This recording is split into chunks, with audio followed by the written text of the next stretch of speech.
Halo semuanya, kembali lagi bersama saya Gika Pervina Ginting dengan nomor eh, pokok mahasiswa 20170007. Kali ini kita akan membahas tentang fase perkembangan pada lansia. Eh, Pembahasan kali ini bertujuan untuk memenuhi tugas ujian tengah semester mata kuliah Psikologi Perkembangan 3. Oke, tidak membuang waktu, kita langsung saja masuk ke materi. Uh, yang pertama kita akan membahas tentang pengertian lansia.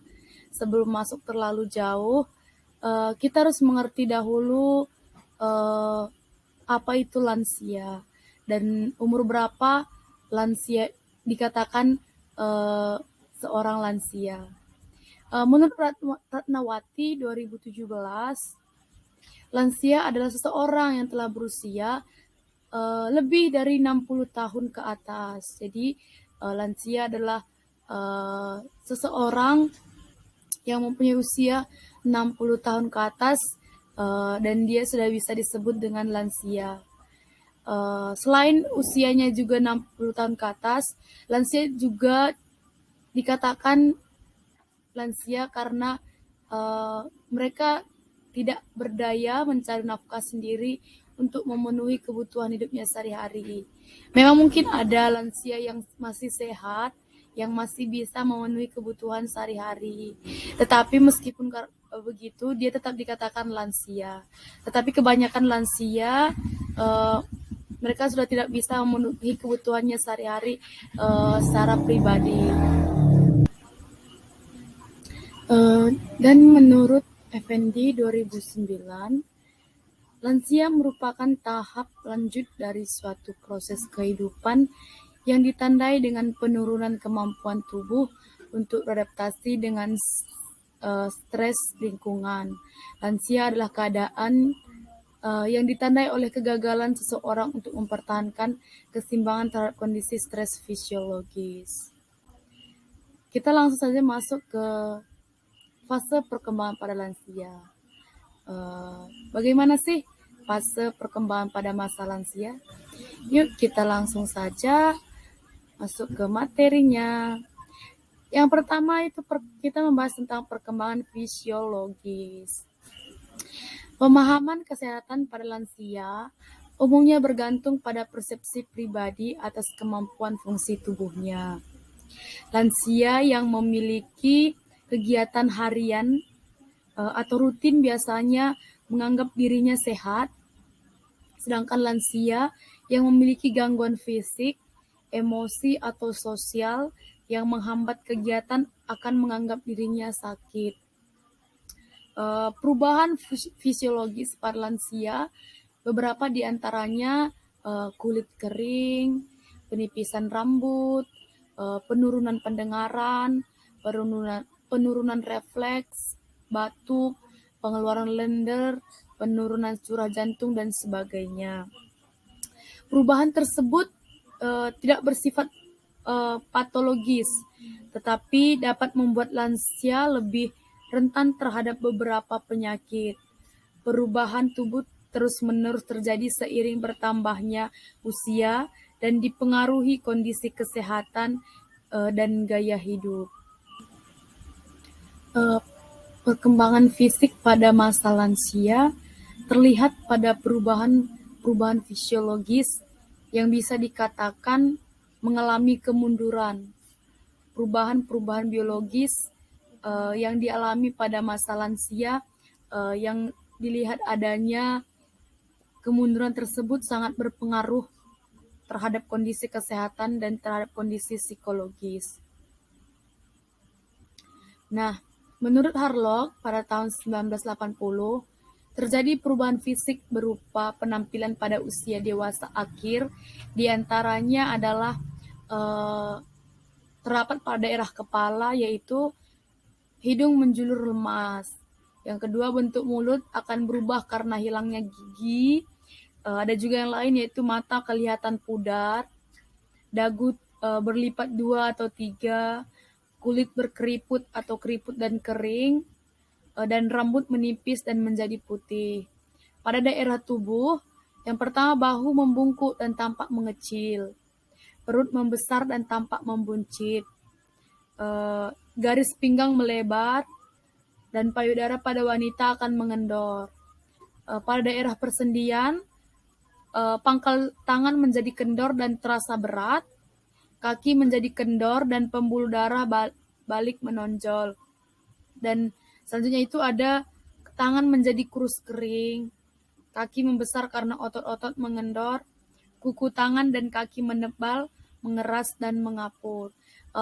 Inilah perubahan fisik yang ada pada masa usia dewasa akhir atau pada lansia. Banyak kita lihat pada lansia hal-hal tersebut banyak terjadi. Itu memang sudah ketentuan, itu memang sudah takdir yang harus dijalani, tetapi oleh alangkah baiknya jika pada masa lansia kita bisa lebih menjaga kesehatan yang kita punya. Kita lanjut ke materi selanjutnya, itu perkembangan kognitif. Kecerdasan dan kemampuan memproses kecepatan, memproses informasi mengalami penurunan pada masa dewasa akhir. Ada beberapa bukti bahwa orang-orang dewasa lanjut kurang mampu mengeluarkan kembali informasi yang telah disimpan dalam ingatannya. Meskipun kecepatan tersebut perlahan-lahan menurun, namun terdapat variasi individual di dalam kecakapan ini. Dan ketika penurunan itu terjadi, hal ini tidak secara jelas menunjukkan pengaruhnya terhadap kehidupan kita dalam beberapa segi substansial.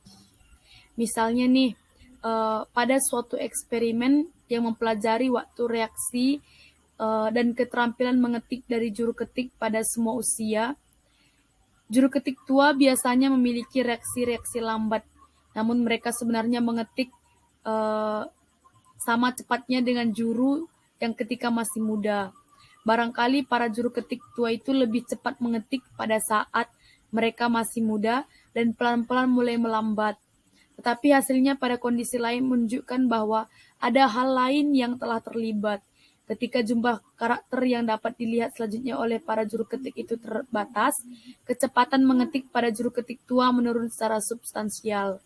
Para juru ketik muda kurang begitu terpengaruh dengan keterbatasan ini. Para juru ketik tua telah belajar untuk melihat jauh ke depan, sehingga mereka memberi kesempatan pada mereka untuk mengetik sama cepatnya dengan rekan-rekan yang lebih muda. Jadi pada perkembangan kognitif ini, kecerdasan dan kemampuan itu semakin berkurang.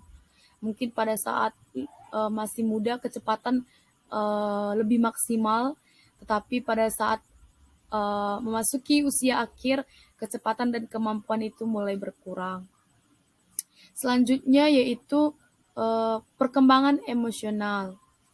Sejalan dengan bertambahnya usia, terjadi gangguan fungsional, keadaan depresi dan ketakutan akan mengakibatkan lanjut usia semakin sulit melakukan penyelesaian suatu masalah, sehingga lanjut usia yang masa lalunya sulit dalam menyesuaikan diri cenderung menjadi semakin sulit menyesuaikan diri pada masa-masa selanjutnya.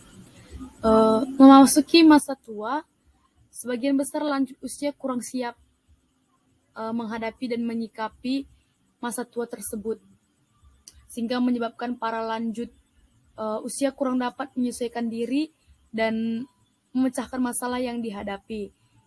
Ini menurut Widya Stuti pada tahun 2000. Munculnya rasa tersisih, tidak dibutuhkan lagi, ketidakikhlasan menerima kenyataan baru seperti penyakit yang tidak kunjung sembuh, kematian pasangan, merupakan sebagian kecil dari keseluruhan perasaan yang tidak enak yang harus dihadapi lanjut usia. Yang dimaksud dengan penyesuaian diri pada lanjut usia adalah kemampuan orang yang berusia lanjut untuk menghadapi tekanan akibat perubahan fisik maupun sosial psikologis yang dialaminya, dan kemampuan untuk mencapai keselarasan antara tuntutan dari dalam diri dengan tuntutan dari lingkungan yang disertai dengan kemampuan mengembangkan mekanisme psikologis yang tepat sehingga dapat memenuhi kebutuhan dirinya tanpa menimbulkan masalah baru. Jadi di perkembangan emosional ini diharapkan untuk para lansia dapat mengatur emosionalnya, karena akan lebih baik bagi lansia jika dia bisa menerima keadaan seperti kematian pasangan dan kesehatan fisik akan lebih baik, karena jika tidak bisa menerima ini, mungkin lansia akan lebih cenderung kemungkinan untuk mengalami depresi akan lebih besar. Depresi pada lansia itu bisa disebabkan dari beberapa faktor, yaitu misalnya kurangnya dukungan keluarga dan teman, dan orang tua merasa ia hidup sendiri, tidak memiliki kegiatan di masa tua. Adanya penyakit, mereka mungkin melihat penyakit mereka sebagai beban bagi keluarganya. Kehilangan orang yang dicintai, kehilangan tujuan hidup. Jadi di sini diharapkan lansia setidaknya melakukan kegiatan yang bisa dilakukan untuk mengurangi depresi pada masa lansianya. Kita masuk ke materi selanjutnya, itu tentang teori Erik Erikson tentang integritas versus keputusasaan. Integritas versus keputusasaan ini merupakan teori terakhir dari Erik Erikson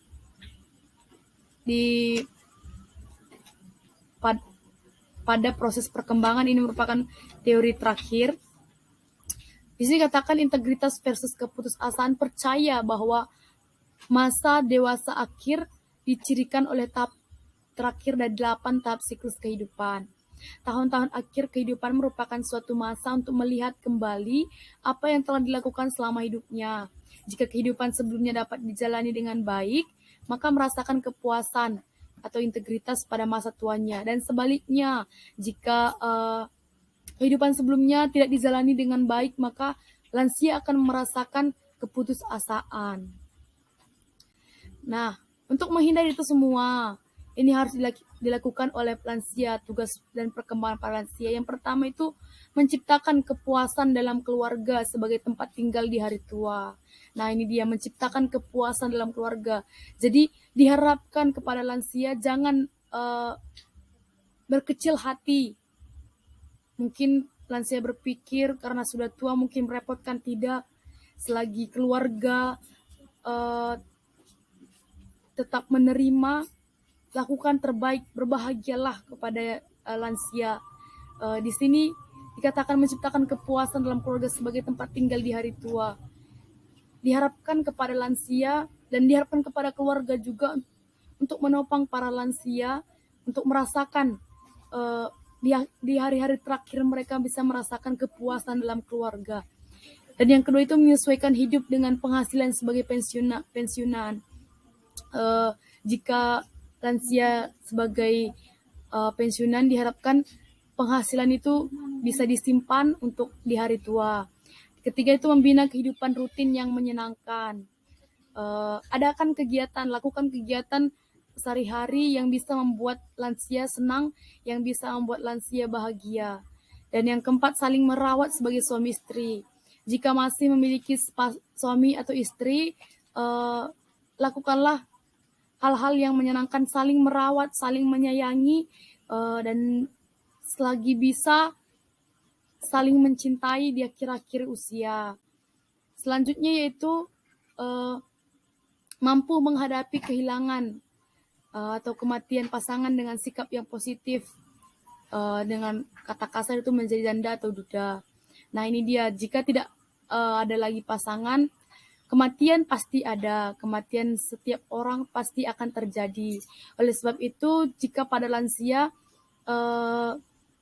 harus mampu menghadapi masalah yang akan datang seperti ini, dan bersikap positif, berpikir positif bahwa semuanya sudah dijalani dan dia harus kembali kepada penciptanya. Dan selanjutnya itu melakukan hubungan dengan anak-anak dan cucu-cucu. Jadi di sini juga penting untuk keluarga harus menjaga hubungan yang baik dengan orang tua dan anak dan cucu. Yang terakhir itu menemukan arti hidup dengan nilai moral yang tinggi. Lakukan hal-hal yang bisa lansia dapatkan arti hidup, tetapi dengan nilai dan moral yang ada pada sosial lingkungan kita. Nah, sekian penjelasan dari saya tentang lansia. Jadi diharapkan kepada lansia ada pesan sedikit untuk kakek nenek dari anak cucu, tolong sehat dan berbahagialah. Oke, baiklah, sekian penjelasan dari saya. Terima kasih atas partisipasinya. Terima kasih sudah menyaksikan video ini. Semoga bermanfaat untuk kita semua, baik yang muda, baik yang tua, semoga bermanfaat. Terima kasih sudah menyaksikan. Sekian, akhir kata saya minta maaf. Sekian dari saya. Terima kasih.